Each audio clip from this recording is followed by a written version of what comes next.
Hello and welcome back to the Hear Our Voice podcast. I'm Leon Doherty, Student Governor of Central Bedfordshire College, and today I'm joined by several guests, my peers from CBC in Dunstable and Barnfield College in Luton.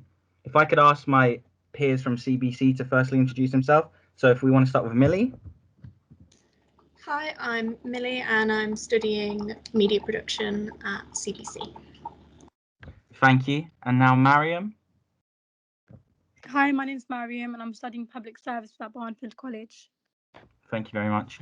I'd now like to move on to introduce our special guests, Draz and Michele Flynn. Draz, do we want to start with you? Yeah, of course. Hi everybody. Hello. Yes, my name is Draz and I am, my job role is to work with the young people with the trauma counselling. So any trauma they might be going through, any emotional support, anything like that. So that's what I do, obviously on behalf of VERU, another charity called Embrace, and I work for myself as well. So yeah, that's what my job role is for the VERU, Bedfordshire. Thank you very much. And Michele? Hi, I'm Michele. I'm the manager at Bedford Open Door, which is a counselling service for young people aged 13 to 25, and we cover Bedford Borough and North Central Bedfordshire.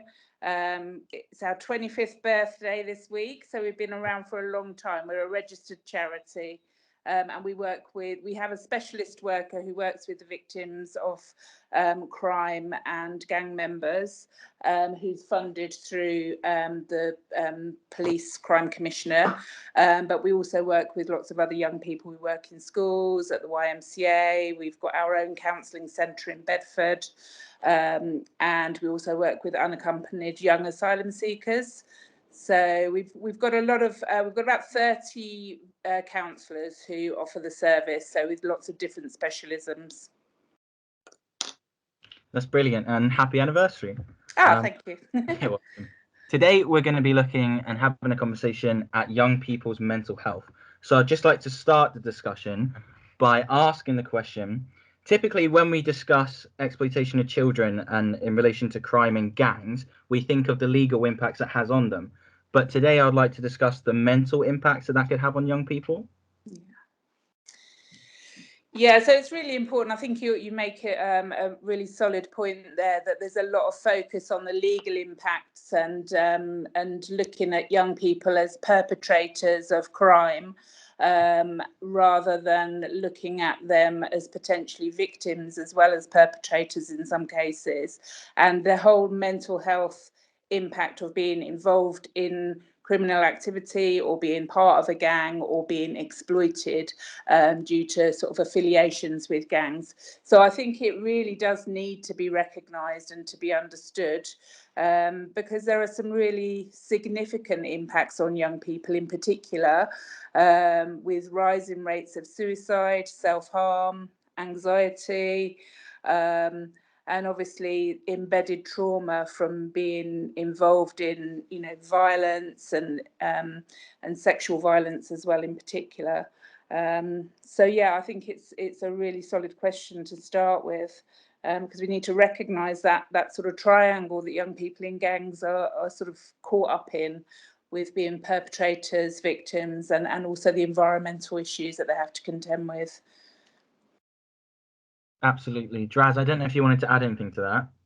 Yeah, pretty much. As Michele explained, is actually he has, not just focusing on legal side, but mental health can be so much more damaged and can be so much fragile, and just focusing before a young person find themselves in that position, what was going on for them, really, what was driving them to there, how well were they look after themselves, or how vulnerable were they, if you like. So just sort of like, and once they are in on the streets and find themselves in that position, their mental health becomes even more vulnerable. They become so much more vulnerable and fragile. So yeah, just looking, absolutely, it's really important, because if we look after our young people's mental health, then they become stronger, and then those decisions that they might not be able to make for themselves. But if they're stronger mentally, it's so much better options out there for them, isn't it? And getting supported in time. Absolutely, yeah. Thank you. I believe Mariam wanted to come in with a question there.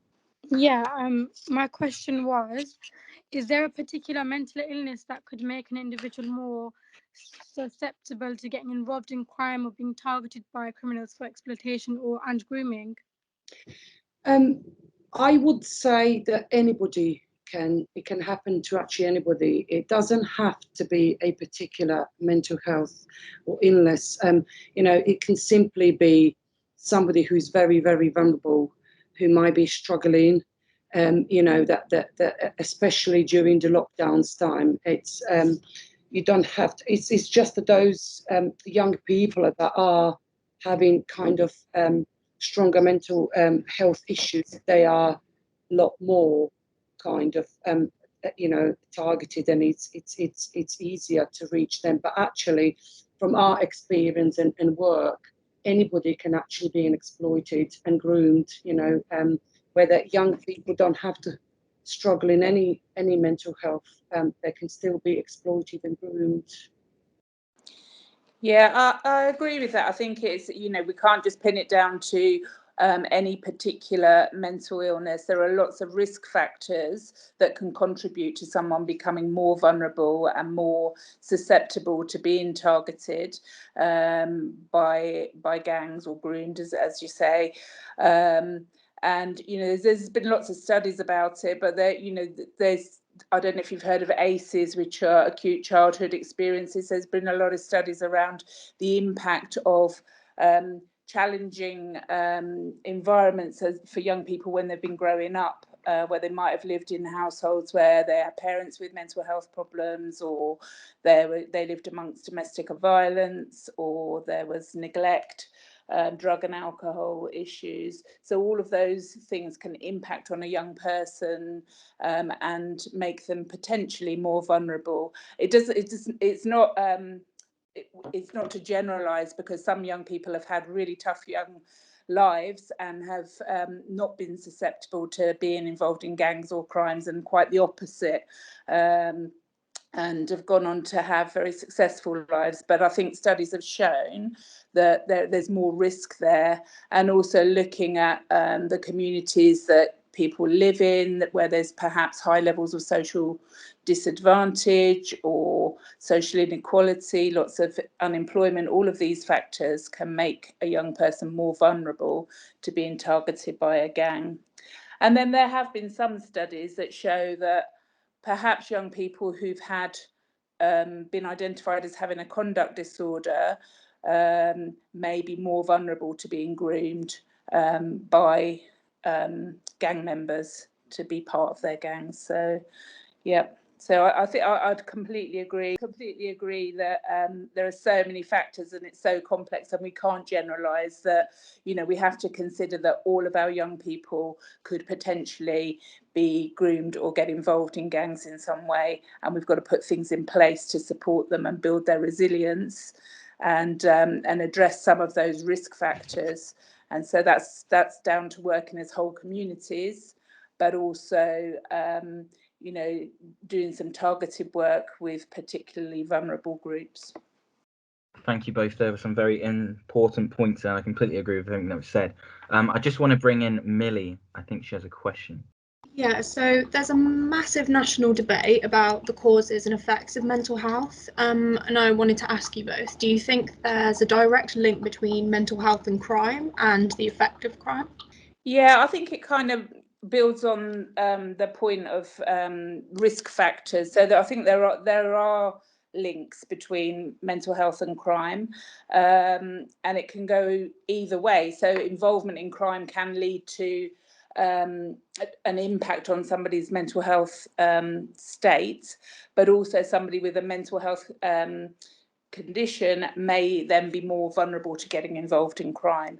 So For example, I mean, if we talk about violence and gangs, so if a young person is involved in criminal activity and gang-related activity, they've got a high level of exposure to violence, either being violent themselves or having violence, you know, being exposed to violent situations, or being a victim of violence. And so that prolonged exposure to that kind of traumatic experience leads to sort of intense trauma, and can then lead to an ongoing situation of a young person having post-traumatic stress, anxiety disorder and that kind of thing. So which may then lead them into drug and alcohol use to numb their emotional responses to things, which can lead to psychosis, depression, suicidal thoughts. So there are definitely links between being involved in that kind of traumatic environment for a prolonged period of time, where there's high levels of anxiety and fear, but also exposure to violence that can impact on a young person's mental health. Draz, did you want to add anything to that? Yeah, it's pretty much, thanks for that, Michele. Yeah, absolutely. So you could, an example, what you can have somebody that perhaps never struggled in any way mental health, but he could have been exploited and groomed, you know, and he ended up to be in a very violent sort of environment, and that itself will just lead that young person to start to experience all this trapped intense trauma. And obviously through drugs use, it just then becomes so much more addictive, because if the young person is suffering trauma and already having all of those experiences, or not able to sleep, quite often in my experience working with young people, it's a sleeping deprivation becomes a huge issue. And of course then that leads to, you know, more drug use and more crime and stuff, and then the young person becomes addictive. So when somebody becomes really addictive on any substance, anything, or alcohol, anything like that, that then would just lead to more crime, because at that point is already too late. We need to support and kind of get to somebody in time so that it doesn't go that far, because you know, it could start off as just having one time trying it, and then with some people can just lead into endless, like it's very, very, and they both are really linked. So I would agree what Michele said, very much so. And then it just develops this huge complex trauma, and as we know, then that, you know, can end up to be someone suffering PTSD, having suicidal thoughts, self-harming, and yeah, so they are very much.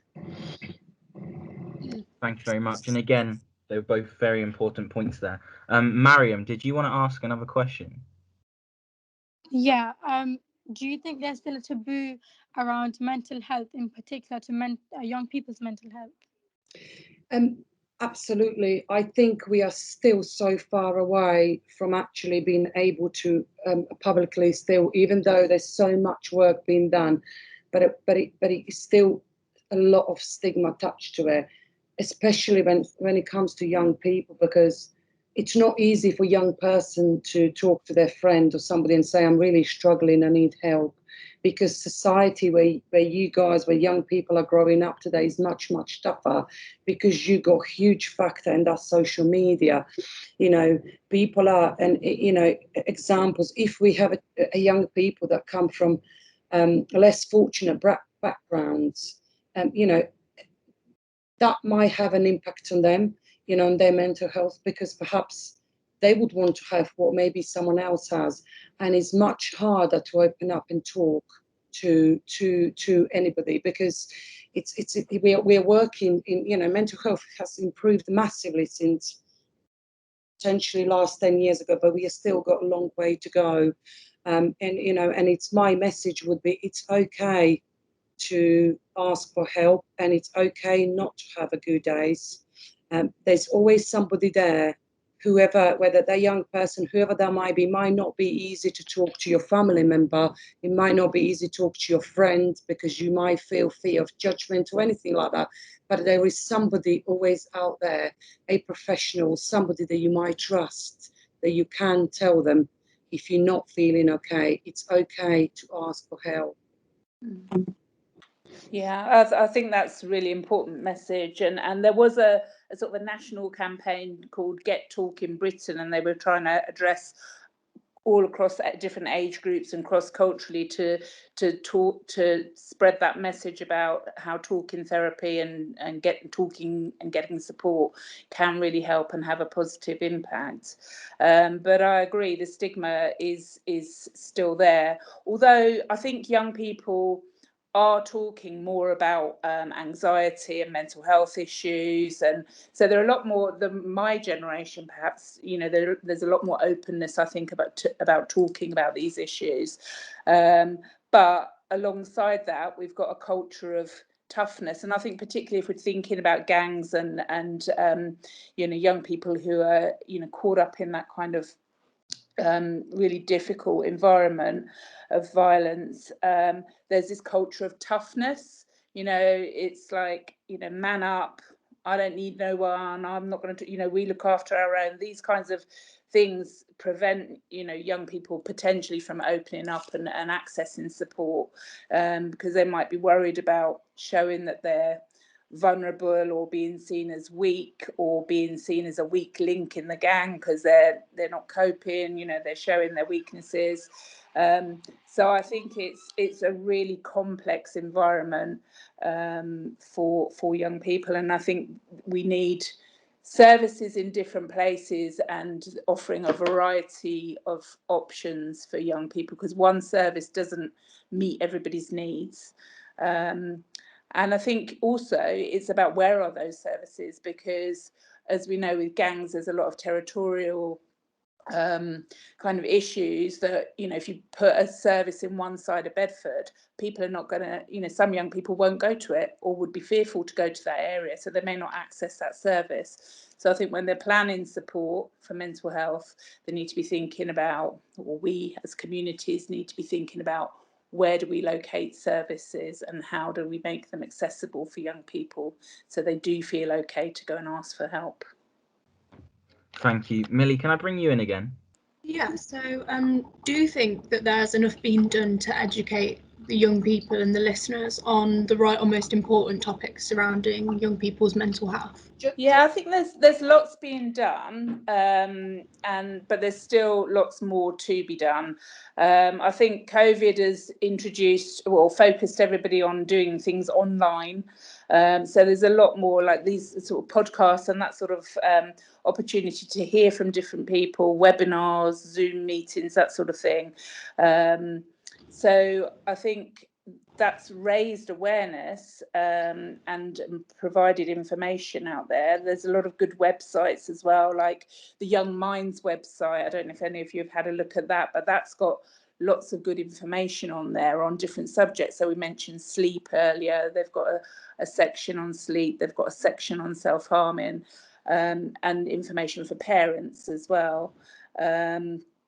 So I think, but there's still a lot more that needs to be done, and I think some of the innovative ways that of getting the message out there.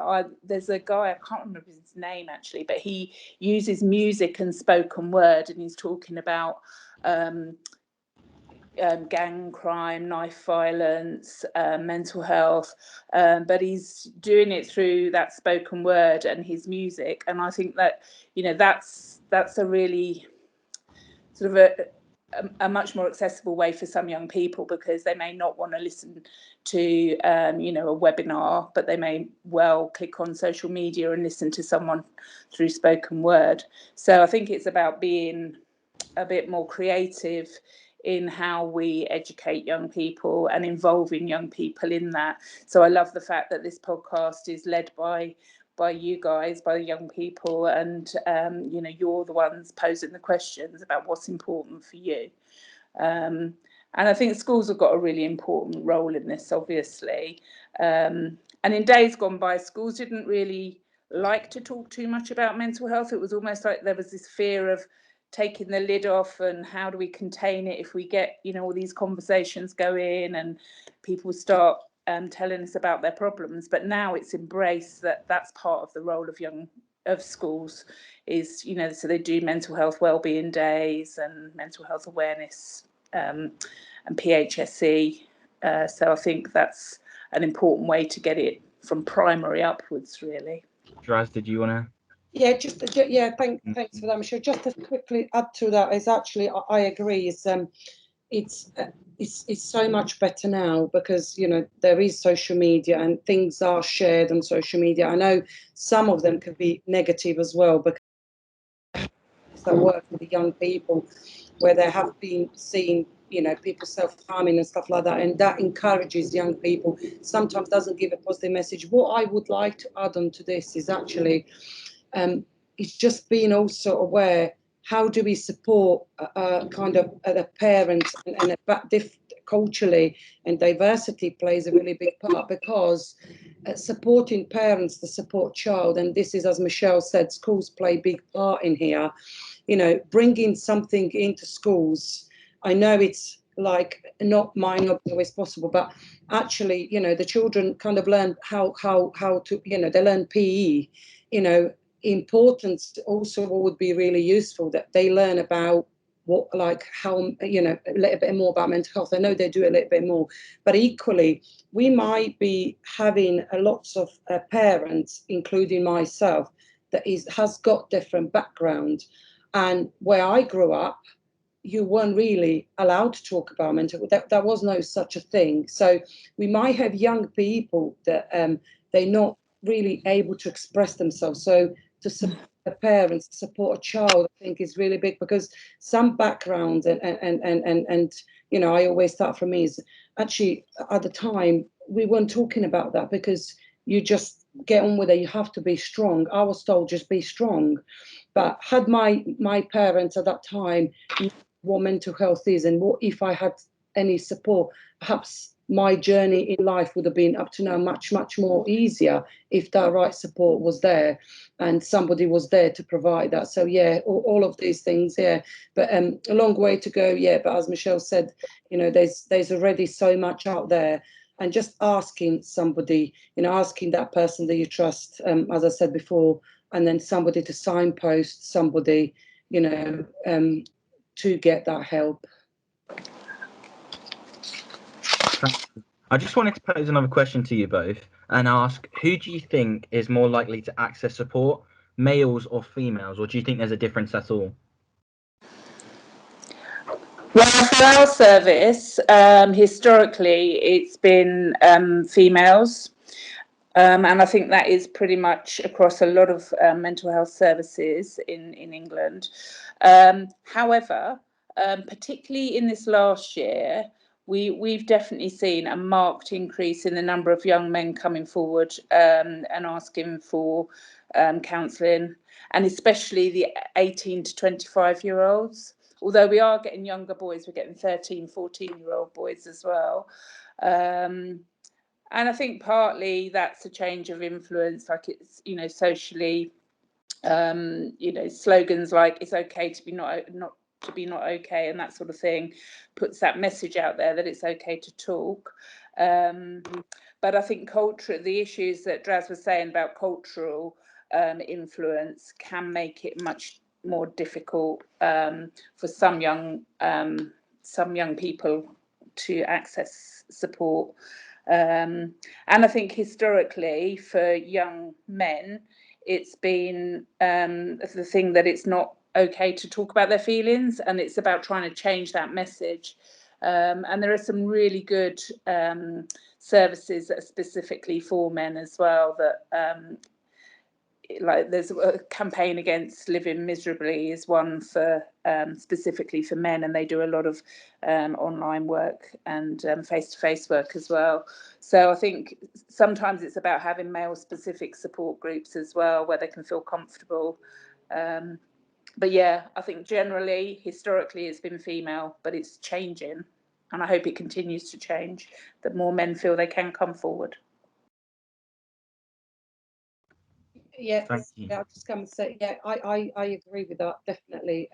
We have had, and I know in my understanding of work I do, I have had increase of male and a younger sort of like teenagers and younger boys wanting to. Sometimes it might be take them a little bit longer to engage, but that's okay. You know, we are following someone's kind of, you know, in their pace, because as a nation we're trying to change that. We are trying to allow everybody to get help, and you know, it's really good to hear. So what also has a really big influence when people or celebrities, for example, come out with you know, struggles of mental health and stuff, it's almost kind of sends a different message to nation, that if you see, for example, somebody who has very good life, success behind lots of wealth and all of that, but actually they might come every now and again, you know, they struggled or they battled mental health. I mean, I could relate to one of the professional footballers recently, that was Italian football player. Actually, as from on the front, he had everything. He had a very successful career. You know, he traveled the world, he achieved everything. But behind the scenes, away from that football pitch, it was a very different story. And this is why it's so important that we recognize, accept everybody equally. You know, because it just, and when people are ready, it's really also important. The young people have to be ready to engage. And yeah, definitely would agree with Michele that females are kind of tend to access support a lot more than males, but it's definitely changed in the last sort of few years, and that's really, really good progress. Hopefully it will just continue to change as we go on. Thank you very much. And like you said, I hope that continues to change and more males feel comfortable coming forward. I'd like to bring Mariam back in, if that's okay. My question to you is, during this pandemic, have you seen any increases in mental health concerns, particularly in the young people? Shall I go first? Yeah, do you want to go first, Draz? I've been jumping in each time. But you're all right, thanks, Michele. Yeah, yes, in my understanding, what has kind of increased, it was sleep deprivation for young people. There's been a lot of trouble with sleeping, obviously. You know, also, you know, young people are used to going out, you know, going to school. For some people, that could have been safety place, going to school, because we don't know what life might be like for everybody at home. You know, it could be deprivation struggles, could be the parents losing their jobs, you know, all of those things that are, or parents might be struggling, or a single parent that is struggling. And so obviously spending most of the time just doing, either if it's a gaming or spending online, doing stuff like that, isn't always enough. You're not stimulating enough. So I do believe that has changed, and lots of people struggled. Obviously not everybody, but struggled a lot more during the lockdown.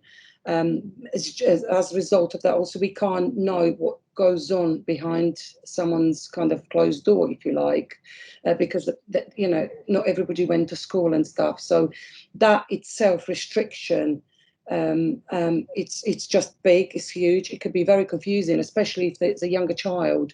Suddenly we found ourselves in pandemic and we can't go anywhere, you know, and it's difficult to explain sometimes, not to a child, that you know, what's going on and why can't they see friends and family and stuff like that. And if the parents are struggling themselves, so that makes it extra harder for young person to reach out to anybody. Yeah, I totally agree with those points.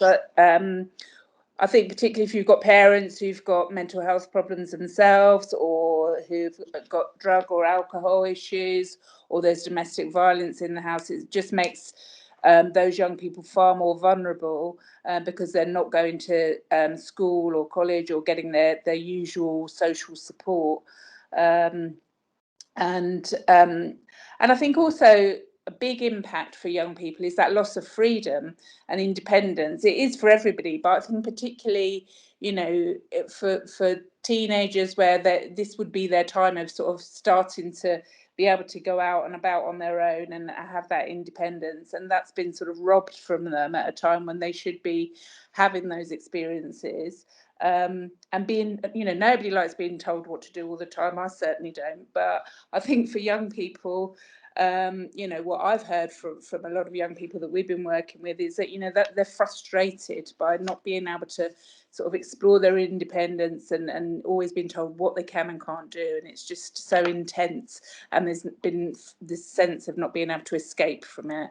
And I think also, you know, it can, whilst everyone's talking about, oh, great, the schools are opening back up, there's also a lot of anxiety about that because people have been at home for a long time. So the fear of returning to school, we saw after the last lockdown was released and the schools opened again, that there was an increase in school refusal. A lot of young people fearful of going out, fearful of going back into the school environment, worrying about bullying starting up again, which they may have experienced before the lockdowns. So really high levels of anxiety. And locally, there's been a significant increase in eating disorders amongst young people. And it's almost like there's this space where they have that is something that they can control. They're eating, whether it's eating more, eating less, not eating at all. You know, there's been a big spike in young people with eating disorders and also with self-harming as well. And from the young people that are coming to our service, we've seen an increase in kind of like the complexity of the mental health issues that are linked in with COVID, and a lot of, very sadly, a lot more suicidal thoughts and young people that have made, you know, had suicidal attempts as well. So it's very concerning. And we found that although a lot of services went online and everyone was talking about, oh, it's great because we can do things on Zoom and we can do text messaging counselling and we can do, you know, whatever online, we had a massive a number of young people on our caseload who, for whatever reason, for safety, confidentiality, did not want to have their counselling and their support online or on the telephone because they just didn't feel safe, and they wanted to come to here to our counselling centre for that safe space where it was away from home and away. So we worked really hard to try and get the building open again so that we could start the face-to-face work with young people again. So we did that in July and we haven't stopped. Thank you both again for that. Millie, could I ask you to step in again? Yeah, so one of the challenges, what are the challenges in preventing the exploitation of children and young people and protecting their mental health? Well, there's a lot of challenges, and I think one of the biggest challenges in a lot of communities is around trust. So it's about engaging with communities and with families and with individual young people who may already have a lack of trust amongst of statutory services, of the police. They may fear that they're going to be blamed. They may fear that they're going to be judged as parents potentially. They may fear being intimidated if they open up. So I think, you know, if we're going to prevent young people being exploited and protect their mental health, we need to build that community trust and put services in places where young people feel comfortable, where they're going to access them, and engage the wider community in terms of understanding mental health issues, which we've talked about earlier, you know, that importance of supporting families and community members and developing mentoring and that kind of thing to go alongside the specialist mental health services. So a lot of focus, I think, needs to be on education. And if we're talking preventing exploitation, we need to start from a really young age, putting things into primary school so that they're aware of the dangers of exploitation, and they're aware of what they can do if they're worried. And then obviously, you know, making the messages more age relevant as young people get older, so that they know who they can go to and what support's available for them. And it's about building their resilience.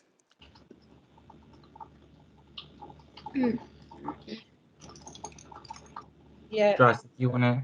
Yeah. Go on. Thank you. Thank you for that. Yeah, absolutely. To just agree onto that is actually trying to capture them little as they start things happening for young people when they're a lot younger. But those kind of, as we might say, little things that, for example, someone might start misbehaving, I'd always look into, instead of labeling somebody and saying he's just a bad boy, or he's just he's a bad kid, or this, that, and the other, actually trying to figure out what might be going on for that young person, what's going on for them, what's behind, what could we do together to support the whole family, as Michele said, is building a trust, but also building a families. Again, going back on cultures and diversity, we are all diverse and different, and that's wonderful, it's okay, but it's just that I had to learn how to get that help when I was at a certain age that I understood. Again, when I was younger, I had no support, because my parents would have not ever said anything like that, because they wouldn't want any authorities, anybody, because as that could put a fear into somebody. Say, for example, if you have a young person that was out and something happened, found himself in the wrong place at the wrong time, he might be fearful to telling anybody, but equally he might be fearful going back to the family home and telling any members of the family, because there might be some consequences of that. And so educating, again, from a lot younger age, and trying to capture any of that trauma that might be going on for a young person to learn, and having options to get support and get help before it becomes complex. Because when we reach a certain point in our lives, age, then it becomes kind of not too late, because we can always get help and change, but it becomes a little bit harder. And at that point, young people might feel they want to give up, as Michele said earlier, because it's just so much has happened. They haven't got that resilience or strength to carry on fighting. So yeah, just educating and supporting families, without any fear of judgment or anything, just kind of would make a massive difference for a young person. Thank you. Mariam, did you have another question to ask? Yeah. Do you have any case studies or experiences that you can share that demonstrate the severity of CCE and CSE and the impact on young people's mental health? Draz, did you want to go first on this one? Yeah, okay, hi. So I obviously haven't got the consent of any of young people I work to share any of their story, but what I might share a little bit about when I was that young person, if I may. So kind of like, just to give you an example of when I was young, traumatic experience in life led me to become very vulnerable. At that stage, any of the sort of like values or family beliefs or anything would have disappeared at the time, because I was really vulnerable, really struggling. So what I found myself, because I was very vulnerable and struggling, I then started to sort of like, you start then seek help from outside, because also not just I was vulnerable, but so was my whole family. We experienced so much trauma and loss of somebody very close to me in my family, that led us to kind of almost everybody to shut down at the same time. So my parents were kind of wrapped up in that huge grief. Not that they wanted to do that, of course, but it's the grief that made them go that way. And of course, age of 14, I was just very, very vulnerable. And obviously I would be then seeking or trying to be accepted, whether that was in a community or amongst other people. Just, it's even though if you receive negative kind of negativity or wrong people around you, but you're not alone, if that makes sense, gives you somebody's around you, which of course that can lead on to catastrophic consequences after. And so, yeah, so that's a small kind of amount that I can share with you guys, that actually experiencing how becoming so vulnerable, having sort of living, it's like almost traveling in a I can't quite describe it. I traveled in a boat, and then with my family, and then one day the waves came and that boat just tipped over and everything changed. The whole family unit changed, and of course we all become very vulnerable. But as being a young teenager, I was a huge risk at that time. So yeah, that's a little bit just so you can understand, guys, that that's when I started to feel mental health was something that was happening for me. But of course I wasn't able to tell anybody because, like I said earlier, there wasn't something that there was nobody you could talk to at that time about it. Draz, thanks for sharing that. That's and I think there's a phrase that's being bandied around of lived experience, but I think it's really deep to share your own personal experience, and it brings it home that it could be any one of us in this call or who's listening to the podcast who has got their own lived experience of mental health or of exploitation or sexual violence, domestic violence.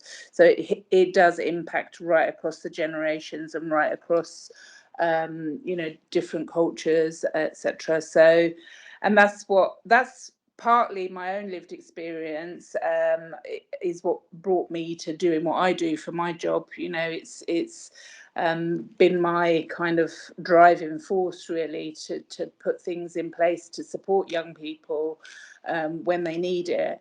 And similarly to Draz, I've not got express permission to share any particular case studies. But I think a point that Draz made earlier about going at the pace of the young person has been something that's been really important in our work, particularly with those who've been involved in gangs and exploitation and sexual violence, because it is really key to building trust. So whereas with some of our work, young people just they'll register for the service and then they'll start coming and they'll come every week. And but what we find with those who've got really deeply embedded trauma and trust issues and potentially chaotic lives and different things drawing them either back into the gang life or into crime, that we need to just be really slow and to nurture those young people. And coming here to our centre in Bedford, that they find it a safe space. They know it's a confidential safe space, and that they can build that relationship with their counsellor over time.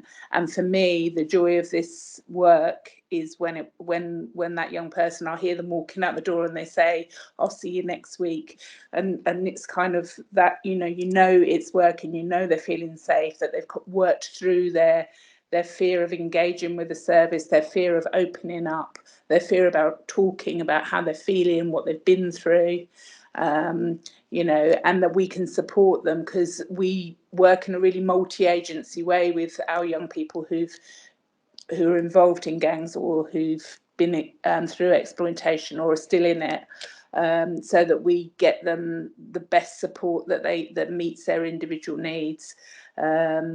So yeah, I think, and we normally offer 12 sessions of counselling, but again, it may be that we offer more than that, because there's such complex lives and such complex emotions going on, that it needs that dedication of time and consistent support.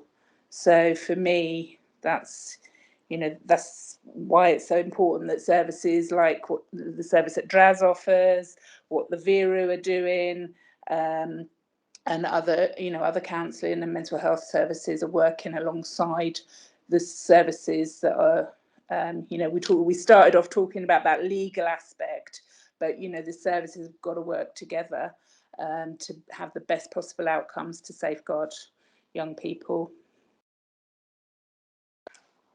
Thank you very much. I believe Millie had one more question to ask.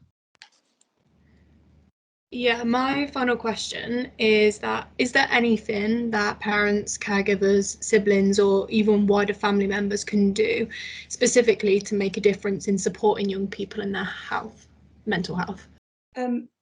Yeah, shall I go, Michele? Yeah.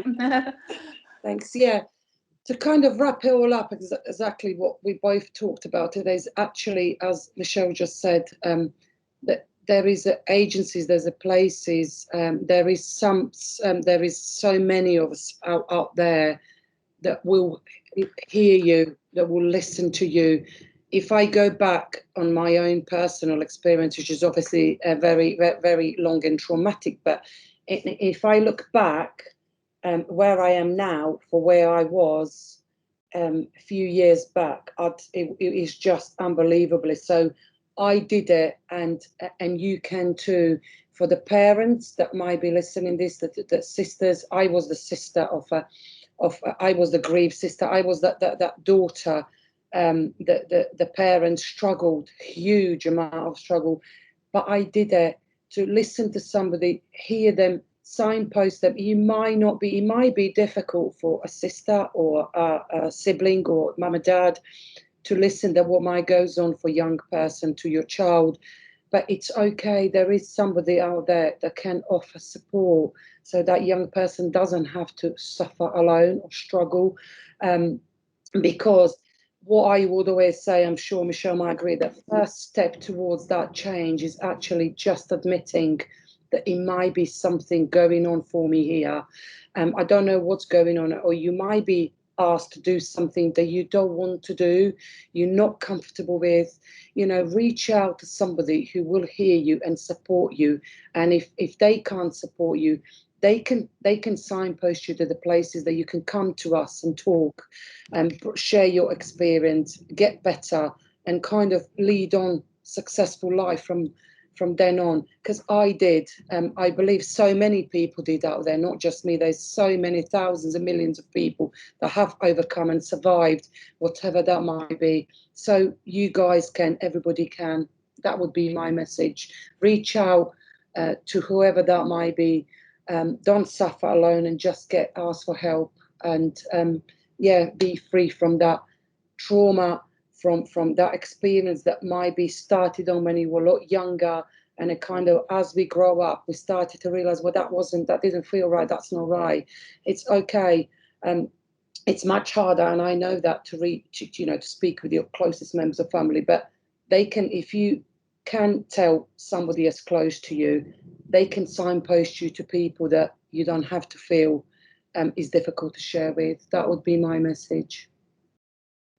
Yeah, I think that's a really important message, and I think alongside that, that there's support for parents and carers and siblings specifically. I mean, we do, we open our service to young people who've been affected by events that have happened within their family, and so sometimes we will have siblings coming because they've both been affected by an incident within the family, or an incident, a bereavement, but we make sure that there's a confidentiality, so that they're each got a separate counsellor, and so that boundary, that they can feel quite safe, that what they're sharing from their experience is not shared with the other counsellor. So so that's quite important. And I think for parents, again, I was talking earlier about, there's a lot of stuff online now, particularly in the last year. There's a lot of services that have developed online information and support, and there has been an increase in focus on providing information for parents and carers. for example, I was thinking about self-harming, and we get a lot of parents, phoning up and saying that, they're so worried about their daughter, their son, they're alarmed, they're panicking because they're cutting themselves. And it's like, we want this to stop, but sometimes it's not focusing on the behavior, but it's thinking about what's behind this behavior, where's it coming from, and what's the cause of it. And that's where opening up and talking for the young person can help. But I think for parents, again, the Young Minds website's a really good place because they've got a lot of information. And I know locally, CAMH, the Child and Adolescent Mental Health Service, have developed, they call it psychoeducation, and that's kind of information aimed at parents and carers to help them understand different aspects of mental health behaviours. So it's worth finding out what's out there, and I think that's what's really good about things like the VERU website. There's a website called Signpost, and they've got a lot of information about local services. Bedford and Central Bedfordshire, they've got information on their websites as well about what's available out there.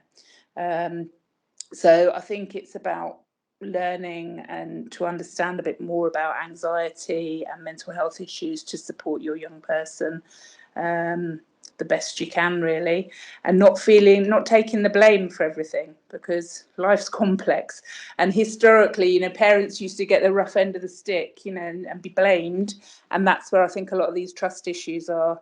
So I think opening up and building the trust is really key to supporting parents and carers. And that brings us to the end. Thank you for all those who talked here today and those of you listening at home. All of our discussions can be found on the VERU YouTube channel. Make sure to like, subscribe, and turn on your notifications so that you never miss a talk. In our next podcast, we will have a surprise guest. For more information and advice, visit the VERU website at bedsveru.org or email veru@bedfordshire.pnn.police.uk. I'm trying my best, but I'm broken inside. You can see my smile, but I have tears hanging in my eyes. I want to fill the empty space inside me, to vent the emotion before they break me.